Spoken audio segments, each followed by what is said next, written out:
Our topic is cell structure. Students, मैंने आपको पिछले लेक्चर में बताया था कि जो सेल का स्ट्रक्चर होता है उसे हम light microscope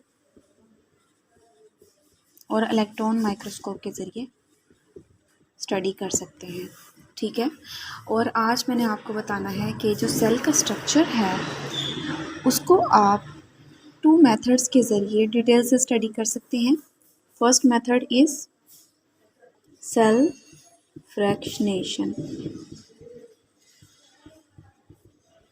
and second method is to study cell components in detail. Cell के स्ट्रक्चर को हम 2 मेथड्स के ज़रिए स्टडी कर सकते हैं। एक तो उसको सेल फ्रैक्शनेशन कर लें या फिर उसको डिटेल से स्टडी कर लें। अब सेल फ्रैक्शनेशन क्या है और डिटेल से स्टडी करना क्या होता है ये मैं अब आपको बताती हूँ। Okay students, the first method is cell fractionation and we should know about cell fractionation. What is cell fractionation? कि सेल के कंपोनेंट्स को सेपरेट करना बाय यूजिंग स्पेशल इंस्ट्रूमेंट्स। ख़ास किस्म की इंस्ट्रूमेंट्स को यूज़ करके आप क्या करें, सेल के स्ट्रक्चर्स को या सेल के कंपोनेंट्स को या सेल के दूसरे हिस्सों को आप डिटेल से स्टडी कर सकें। किस चीज़ को यूज़ करके? अगर आप किसी इंस्ट्रूमेंट को यूज़ कर रहे हो जैसे कि इलेक्ट्रॉन माइक्रोस्कोप है, जैसे कि लाइट माइक्रोस्कोप इंस्ट्रूमेंट्स, जैसे कि कंसंट्रेशन ग्रेडियंट को यूज़ करके अगर आप सेल के कंपोनेंट्स को अलग कर रहे हो तो वो क्या कहलाती है? सेल फ्रैक्शनेशन कहलाती है। और जो सेल फ्रैक्शनेशन है ये पॉसिबल होती है हाई स्पीड पर भी, मतलब आप हाई स्पीड पे भी सेल के कंपोनेंट्स को सेपरेट करके स्टडी कर सकते हैं और लो स्पीड पर भी स्टडी कर सकते हैं। ओके। एंड जो सेकंड मेथड है हमारा वो है डिटेल स्टडी। डिटेल से हमने सेल के कंपोनेंट्स को स्टडी करना, मतलब सेल को लिया, उसको उसके डिफरेंट पार्ट्स को सेपरेट कर लिया और हर हिस्से को अलग से डिटेल से निकाल के पढ़ लिया। इसको हम कहते हैं डिटेल स्टडी। ओके। ये स्टूडेंट्स, अब हमने देखना है बेसिक स्ट्रक्चर क्या है, मतलब एक ऐसा स्ट्रक्चर जो हर सेल में मौजूद है। देखिए, हमें पता है ट्रिलियंस ऑफ सेल्स होते हैं मल्टी सेलुलर बॉडीज़ के अंदर या मल्टी सेलुलर ऑर्गेनिजम्स के अंदर ट्रिलियंस ऑफ सेल्स मौजूद होते हैं, लाखों खरबों सेल्स, ठीक है। तो हर सेल के डिफरेंट फंक्शंस हैं, डिफरेंट शेप है, डिफरेंट स्ट्रक्चर है, ठीक है। शेप, साइज़ जो है वो क्या है, उनकी वेरी करती है, यानी कि चेंज है। हर सब सेल्स में जो सेल की शेप है, साइज़ है, वो चेंज है। Yes, so cell have 3 basic parts. All cells के अंदर 3 कॉमन पार्ट्स होते हैं। वो कौन कौन से होते हैं? पहला तो होता है प्लाज्मा मेम्ब्रेन, ओके, जो कि आउटर मोस्ट बाउंड्री होती है सेल की।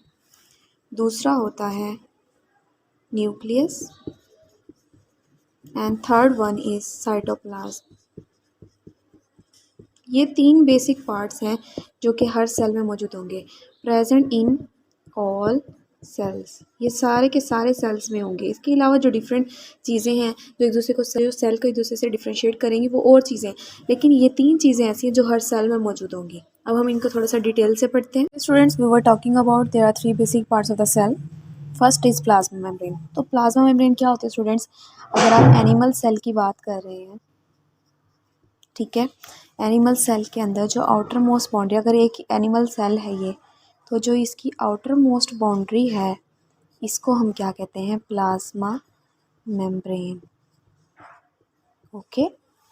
आउटर मोस्ट बाउंड्री जो कि सेल को शेप दे रही है, उसको, उसकी प्रोटेक्शन कर रही है, जो सारे काम कर रही है, इन्वायरमेंटल फैक्टर से उसको बचा रही है, ठीक है, वो होती है उसकी प्लाज्मा मेम्ब्रेन।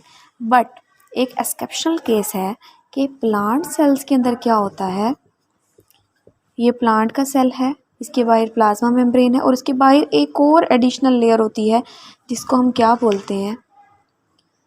Cell wall.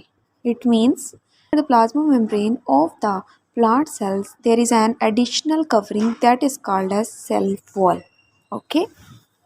अब सेल वॉल का क्या काम है? प्लांट सेल्स को प्रोटेक्ट करना, इनको सपोर्ट करना, ठीक है, और इनको शेप प्रोवाइड करना। And student, second part is nucleus. Okay. Nucleus आपको पता है क्या होता है? ये एक सेल है, इसके दरमियान में जो सॉलिड सेंट्रल पार्ट है इसको हम क्या कहते हैं? न्यूक्लियस। तो ये सारे सेल्स में होगा, एक सेल में नहीं होगा, सारे सेल्स में होगा, ठीक है। और इसके अंदर ये क्या होता है? Chromatin material. न्यूक्लियस का जो वर्क है वो हम बाद में डिटेल से पढ़ेंगे।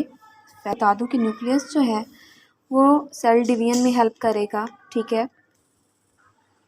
Yes students, now we are talking about the third and last part of all the cells, cytoplasm. Cytoplasm क्या होता है स्टूडेंट्स?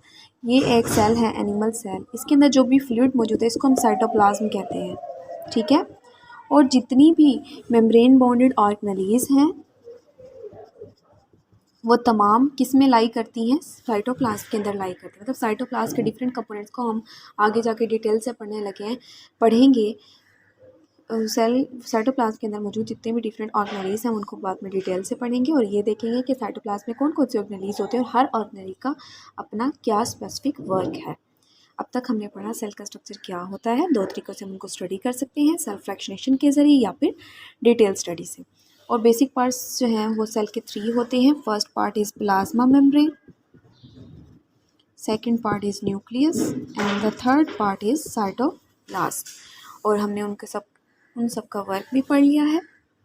अब जो हमारा नेक्स्ट टॉपिक स्टार्ट होगा इंशाल्लाह, वो उसमें हम न्यूक्लियस, प्लाज्मा मेम्ब्रेन, साइटोप्लाज्म और उनमें मौजूद डिफरेंट ऑर्गेनेलीज को डिटेल से स्टडी करेंगे। तब तक के लिए अपना बहुत ख्याल रखिएगा। अल्लाह हाफ़िज़।